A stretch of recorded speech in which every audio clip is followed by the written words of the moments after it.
Hi, hi. It's the tiny one slash Bishi, and I know there's this going on here, but I decided, hey, it's a Bishi thing. Sometimes I just want to be a little purty with the lips and all that. I need to practice my other makeup at some point because, with me cosplaying both female and male characters, yeah. But,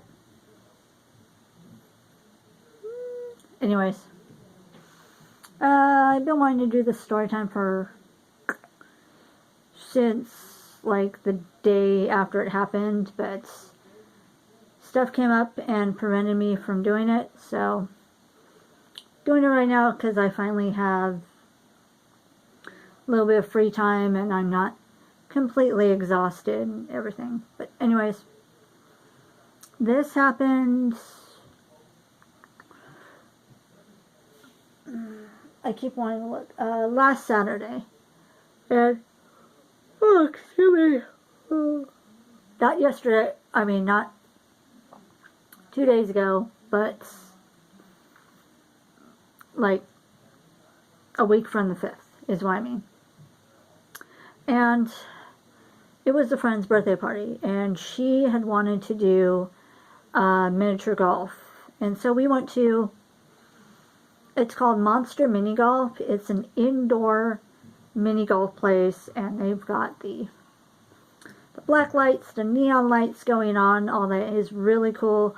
They have, I don't know if they have this all the time, or if it was just for Halloween, but they had animatronics of like monsters, and like they moved, they roared, one spewed out dry ice and for like smoke, and it was pretty cool. And because our group, we always find reasons to cosplay, and so because we were cosplaying, we got to trick-or-treat, so to speak, at the place.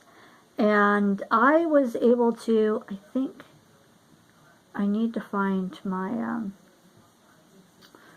what I was carrying from there, but I actually have a free pass to go back to that place, because that's what I won in my little trick-or-treat thing. So yeah, so we're having fun, we're going through, and we're doing the mini golf thing. I haven't mini golfed in a while, but I was actually doing pretty good. I was surprised. And in the middle of our going to the various holes, there was an announcement, and it said something like, be prepared for a ticket shower, I think, something like that. And then there was like the sound of thunder, and then tickets just rained down from the ceiling. And of course everybody's scrambling to try to get all these tickets, and then there was another like batch of tickets that just fell from the ceiling.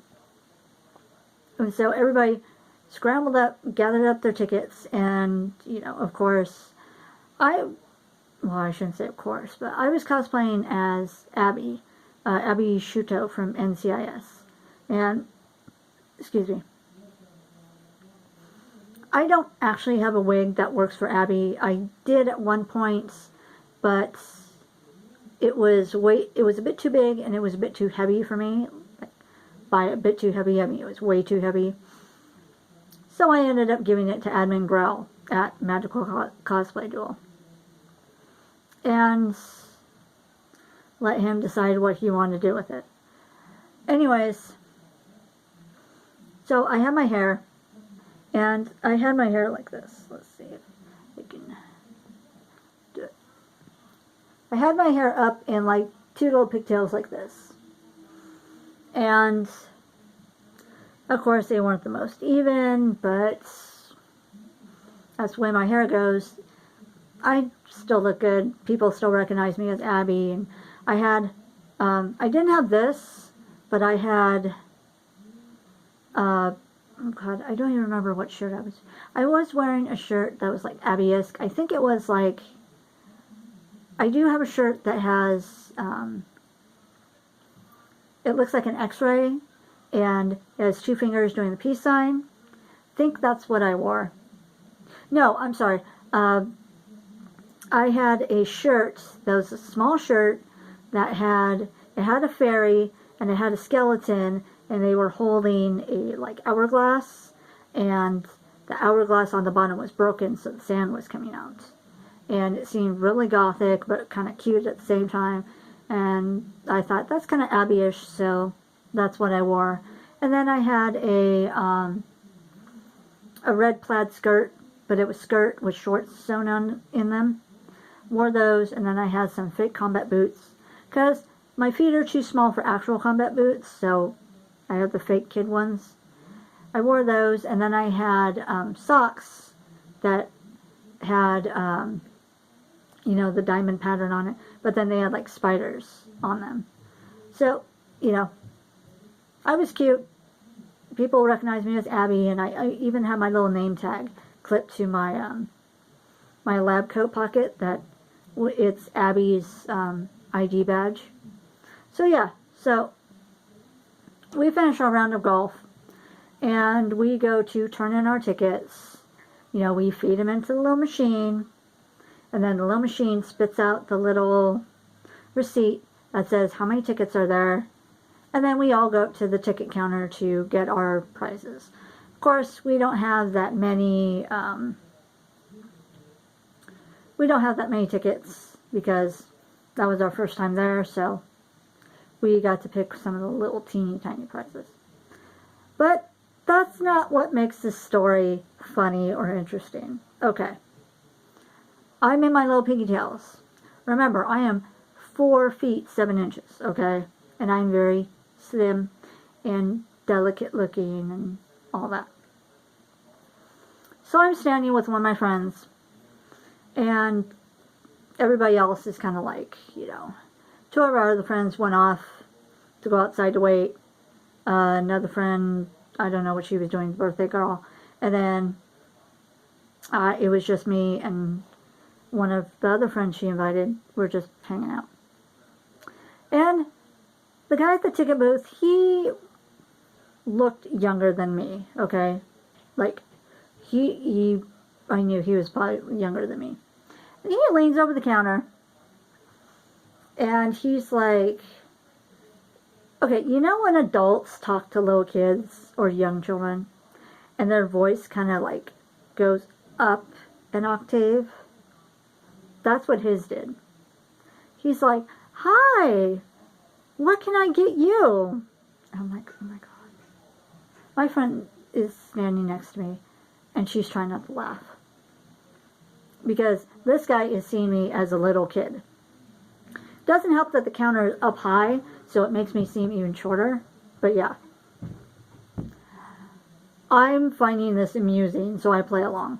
And for some reason, when I play along, I thought, you know, why not? So my voice goes up an octave, so it sounds younger. And I'm like, hi. I said, can I get one of those spiders? You know me, I love spiders. And they had these little, I'm not going to show it because I know some people are afraid of spiders, so I'm going to respect my viewers. But they had these little spiders that were, you know how sometimes they have the spiders that they're neon green, or they're neon yellow, or orange, and they look just fake as anything, fake. These spiders actually looked like trying to realistically paint them. And so I said, can I have one of those spiders? And the guy said, do you want a real one or a fake one? You know, he's still playing with me. And I laughed and I said, well, I want a real one. And so he started. He's amused by this. And I'm amused that he is amused. And so he gets one of the spiders out, and he goes, unfortunately, I have only this. And so I'm like, oh, okay, I'll take this. I still had some tickets left, and so I ended up getting, I think it was a sour straw or something like that. But it was just so funny. As we're walking out, and my friend is walking next to me, and she's still laughing. And I said, what is it? I said, I could have probably been his parents. And she looks me up and down. She's like, oh, yeah, you probably could. But it was just so funny that he just assumed I was some little kid and decided to give me the little kid voice while he was interacting with me. While that's amusing and all, and while it still amuses me, and it's still a funny, cute story, I think it's cool that he has that type of mentality and attitude, especially in a place that does mini golf when there's going to be a lot of little kids. I don't know, to me personally, it shows that he knows how to work with and interact with little kids. So, excuse me. And so, that's good at least. But yeah, that was the time I was mistaken for a little kid. That's what this story time is about.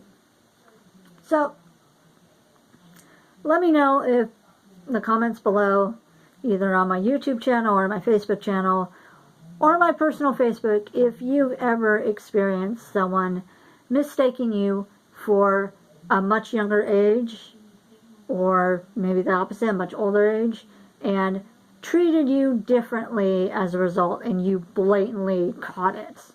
Not someone else caught it for you, but you caught on to it. Anyways, that's all for now. Talk to y'all later. Bye. Boop. I don't know what I'm doing.